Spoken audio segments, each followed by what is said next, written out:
Muy buenos días a todos nuestros queridos amigos y hermanos que nos puedan estar viendo a través de estos medios. Quien le habla es el reverendo Víctor Vázquez Toledo, pastor general de la Iglesia Rey de Reyes. Es para mí un honor compartir en esta ocasión esta nueva programación.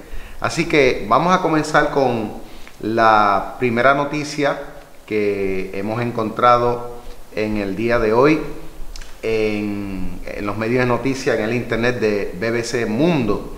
Y hay una noticia interesante que lleva por título Los 5 mitos sobre la crisis en Venezuela y lo que pasa en realidad. En los últimos 3 años la crisis en Venezuela pasó de castaño a oscuro. Esto es lo que nos dice Daniel Prado, quien es el periodista que hace este artículo de noticias. Dice él que son los 3 años que ha estado como corresponsal y durante los cuales ha intentado salir del país con frecuencia para darse un aire, sí, pero también para ver la realidad desde otra perspectiva. Cada vez, dice él, que sale del país se encuentra con preguntas, ¿no?, de familias y de colegas sobre si todo es realmente tan grave en Venezuela. Por ejemplo, si es tan catastrófico, ¿no?, como se reporta en la gran mayoría de los medios de comunicación. Las preguntas, dice él, empiezan como estás comiendo, el gobierno te censura, tienen escoltas. Dice él que en medio de la polarización y politización, muchas de esas preguntas están basadas en impresiones exageradas sobre lo que realmente está pasando en un país que fue rico. Fíjese que fue rico y que ahora, según él, es pobre y nadie parece entender cómo pasó eso, entre muchos otros acertijos. En medio de la polarización y politización, dice, en esas conversaciones se ha identificado 5 mitos que parecen estar en la opinión de muchos sobre lo que es Venezuela. En primer lugar, dice él, en Venezuela hay hambruna. En algunas zonas de Venezuela se pasa hambre, pero no en el grueso de la población. Dice él que el 90% de los venezolanos dijeron en el año 2015 a una encuesta en Encovi que están comiendo menos y de peor calidad. Y ahora en el año 2016 la crisis alimentaria solo se ha profundizado y se ven más colas y se reportan más desnutridos. Dice, y más gente comiendo 2 o menos veces al día. Dice él que eso, dice, pero eso no es una hambruna, dice él, tal como lo define el Programa Mundial de Alimentos de las Naciones Unidas, que al menos, dice, el 20% de los hogares sufren realmente escasez severa. Dice que la malnutrición sea del 30% y que al día mueren 2 personas por cada 10,000. Hay una pregunta que él hace, dice, ¿cuánta hambre hay realmente en Venezuela? En términos de lo que es la emergencia alimentaria. Dice él, según una encuesta, ¿verdad?, en este aspecto, dice que la escasez en hogares es del 43%. Dice él, del 43%, pero se trata de productos básicos como lo que es el arroz, harina o la leche. Dice, y por más costosos que sean, los venezolanos tienen frutas y verduras disponibles en cada esquina. Según la Fundación de Bengoa, especialista en este tema, la desnutrición está entre el 20 hasta el 25%. Pero 2 muertes al día por cada 10,000 habitantes no parece factible en este momento, dice él, o dicen ellos, ¿verdad?, en esa encuesta. Dice que los números más severos que se ha reportado en este aspecto los dio la oposición en junio de 28 muertes al día por causa de lo que podría ser desnutrición. Pero según la ONU, una hambruna en Venezuela, donde hay 30 millones de habitantes, fíjese, 30 millones de habitantes, implicaría 6.000 muertos al día por desnutrición. Pero los expertos en Venezuela coinciden en que lo que ocurre acá no es lo mismo que pasa en Etiopía, en los 80 o en Corea del Norte en los 90. Pero más de uno me ha dicho que, pero ojo, que estamos al borde de una hambruna. O sea, más de una persona ha dicho que hay que estar atento, porque tal vez no lo están, pero están al borde de caer en eso. Número 2, vamos a hablar ahora de Venezuela. Dice él, es igual a Cuba. Dice él, en general 3 alimentos permiten argumentar que Venezuela se cubanizó. Como dicen algunos, las colas para comprar productos racionados es una, la dualidad de la economía y la militarización, del gobierno, donde la inteligencia y el gobierno cubano ejercen cierta influencia. Pero hasta ahí se puede hacer la comparación. Venezuela es un país capitalista donde el sector privado tiene cierta actividad pese a las restricciones y expropiaciones del Estado. Escuchen eso, expropiaciones del Estado, que adquiere cada vez más control sobre la economía. En Cuba el sector privado es mínimo. Acá el internet es el más lento de la región, pero casi todos tienen, ¿verdad?, conexión con acceso a Facebook, Netflix y medios internacionales críticos del gobierno. Y dice, y en Cuba, en ese caso, pues no lo tiene actualmente, ¿no? McDonald's dice, del que no hay en Cuba, tiene problemas para importar papas fritas, pero ahí está, lleno de gente comiendo helados los domingos. En Zara o Bershka no hay ropa o está impagable, pero ahí están en el centro comercial enorme del que los cubanos no tienen ni una versión pequeña. Los carros últimos modelos ya solo se venden en dólares, pero hay gente que los compra y se ven también por las calles. En Cuba, solo en películas de Hollywood. Ahora, dice otro temita dentro, ¿verdad?, o un subtema dentro de este tema de noticias. Dice la verdadera dimensión de la escasez en Venezuela. Dice que acá, o sea en Venezuela, los bancos españoles y estadounidenses, sucursales de las multinacionales más importantes del mundo y medios de comunicación independientes del mundo entero, dice, más sin embargo no en Cuba. Además, Venezuela es un país petrolero con enormes reservas de crudo y no es una isla. Dos elementos determinantes de su condición que por una trágica se ponga a generar situaciones que no pueden ocurrir en Cuba. Piensen, por ejemplo, en el contrabando fronterizo. Dice también, ¿por qué la crisis en Venezuela me recuerda el periodo especial de Cuba? Dice, Venezuela es una dictadura. Dice, es un debate académico que lleva algunos años si en Venezuela hay una dictadura moderna o un régimen híbrido. Dice, pero son pocos los expertos allá en Venezuela y en el exterior que hablan de una dictadura tradicional.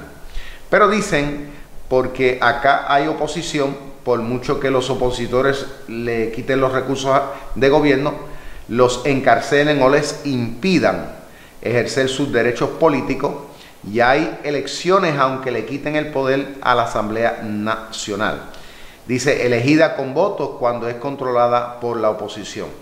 Segundo, la prensa independiente en Venezuela tiene problemas para importar, como lo que es el papel, ¿verdad?, periódico, comprado por empresas anónimas cercanas al gobierno y tienen muchos de sus periodistas enjuiciados o en la cárcel misma. Pero periodismo opositor hay. Algunos venezolanos dicen que los indicios de democracia son la fachada del régimen venezolano. Dice, y no cabe duda, si hay pocos analistas que hablan de dictadura, también solo la minoría reconoce una democracia con todas las letras.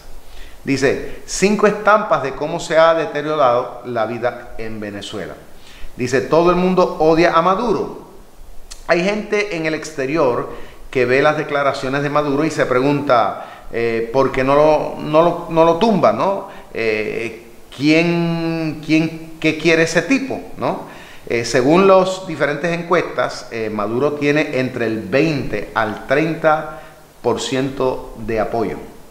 Dice, he hablado con venezolanos que se consideran chavistas, que dicen apoyar a Maduro, y en esas encuestas, pero cuando apago la grabadora se desahogan con una serie de insultos en contra del presidente. Dice, es gente que el sentimiento de agradecimiento por los beneficios sociales del pasado le impide criticar al gobierno abiertamente. Dice, o gente que le da miedo perder, en este caso su casa, su pensión o el bono de alimentación que le da, en este caso, el gobierno existente. Dice, también hay miles de venezolanos que están enchufados, dice él, como dicen allá, en referencia a la red de corrupción, que se beneficia económicamente del gobierno. Dice, en todo caso, el 30% de apoyo es más de lo que tienen los presidentes de Brasil, Chile o Colombia. Algunos dicen que el chavismo está en la fase del terminal, pero Chávez sigue restringiendo el 60% de aprobación, por lo que es difícil pensar en el fin del chavismo, por muy aguda que sea la crisis. El impacto de volver a Venezuela después de una ausencia de 4 años, dice el periodista, dice, no se puede salir a la calle. La delincuencia rampante y el miedo que esta genera ha hecho que algunos prefieran ver una película en la casa que salir a un bar, en ese caso por la noche. Pero aún hay muchos, no solo en Caracas, sino en todo el país, que salen a las discotecas, a los bares y también a los restaurantes. Paradójicamente, dice él, en el lugar donde hay más homicidios, dice, los barrios populares, la noche es tan activa como en cualquier ciudad, pero en los sectores de clase media y alta, las calles se quedan desiertas después de las 9 de la noche. La otra cara de la crisis, así vive la clase alta en Venezuela. En Venezuela hay que tener bajo perfil, no hablar por celular ni sacar una cámara en la calle, entre más viejo que sea el carro o la ropa que use, ¿verdad? Use la persona. Dice, tener escoltas o carro blindado puede ser a veces contraproducente. Pese a esto, escuchen esto, pese a esto, los centros de las ciudades y pueblos son durante el día tan o más bulliciosos, dice él, dice, o folclóricos y divertidos que en cualquier otro lugar en América Latina. Dice, las calles venezolanas son castañas, oscuras, verdes, amarillas, rojas, azules. Acá, al menos durante el día, lo que hay es vida. Así que ese fue un reporte de noticias acerca de la situación existencial allá en Venezuela, que nos ha presentado aquí BBC Mundo, y el periodista Daniel Prado. Bueno, pues como pastor general de la Iglesia Rey de Reyes, no tan solamente a través de este bloque de noticias queremos compartir con ustedes noticias a nivel internacional, sino que queremos también añadir a estas noticias, ¿no?, lo que le llamamos como un análisis pastoral. Así que mientras leía, ¿no?, esta noticia y analizaba en lo que aquí dice y en lo que estamos viendo a través de los medios del Facebook, noticias, las grandes colas que se están haciendo en la frontera con Colombia, la gente buscando medicamentos, buscando alimentos, como dice el periodista, ¿no?, tal vez no todo el mundo, pero una gran mayoría, y como dice, tal vez no están en hambruna, tal vez como pudiéramos definir el término, pero están tal vez al borde de eso. Y prácticamente, ¿verdad?, muchos también han pensado que ahí está cierta anarquía, a cierto punto pues el pueblo, ¿no?, anda haciendo saqueos y el gobierno pues se le ha ido de las manos la cosa. Pero mientras meditaba como pastor como siervo de Dios que soy, me llevó el Espíritu Santo a un pasaje que está en Apocalipsis capítulo 18, versículo del 7 al 8, en la versión Reina Valera del 1960. Dice así: cuanto ella se ha glorificado y ha vivido en deleites, tanto darle de tormento y llanto, porque dice en su corazón: yo estoy sentada como reina y no soy viuda, y no veré llanto, por lo cual en un solo día, dice el Señor, vendrán sus plagas, muerte, llanto, hambre, y será quemada con fuego, porque poderoso es Dios el Señor que la juzga. Mientras meditaba en este pasaje, claro está que ahí pues habla acerca del castigo que, según, ¿verdad?, el apóstol Juan entendió por el Espíritu que vendría sobre la gran Babilonia, que en realidad muchos teólogos todavía al día de hoy están tratando de descifrar quién es esa Babilonia. Muchos lo han comparado tal vez con la Iglesia Católica, la han relacionado con algún tipo de gobierno, tantas cosas, pero quise resaltar este versículo, ¿no? Tomarlo para hablar un poco acerca de esta situación que todos pues estamos viendo y que el pueblo venezolano está viviendo. Y número uno, ¿verdad?, yo creo que debemos tomar en cuenta que los pueblos, ¿verdad?, los pueblos pasan a nivel mundial por distintas épocas, incluso pasa por distintos tiempos también, ¿verdad? Y esos tiempos pues son tiempos donde los pueblos caen víctimas, diría yo, de lo que es el orgullo. Caemos también víctimas de lo que es la vanidad, y bajo la premisa de que pues pensamos que Dios no se fija, que Dios no se da cuenta de la realidad tal vez en la cual nosotros estamos viviendo. Pero meditaba yo, ¿no?, como decía este periodista, que Venezuela pues fue en un momento dado uno de los países más ricos del mundo, y basado en esa riqueza pues los pueblos tenemos la tendencia muchas veces de ensimismarnos, de pensar solamente en nuestras comodidades, las cosas materiales, y perdemos de vista que lo más importante son las cosas espirituales, que lo más importante es el amor al prójimo, que lo más importante es el amor a Dios, y definitivamente pues de alguna forma Dios tiene que obrar. También tenemos que tomar en cuenta que muchas veces ese sentido de orgullo, ¿no?, de tal vez poder haber alcanzado algunas metas en términos personales o en términos de pueblo, a veces pues eso nos hace sentir hasta cierto punto invencible de que pues nada negativo va a suceder.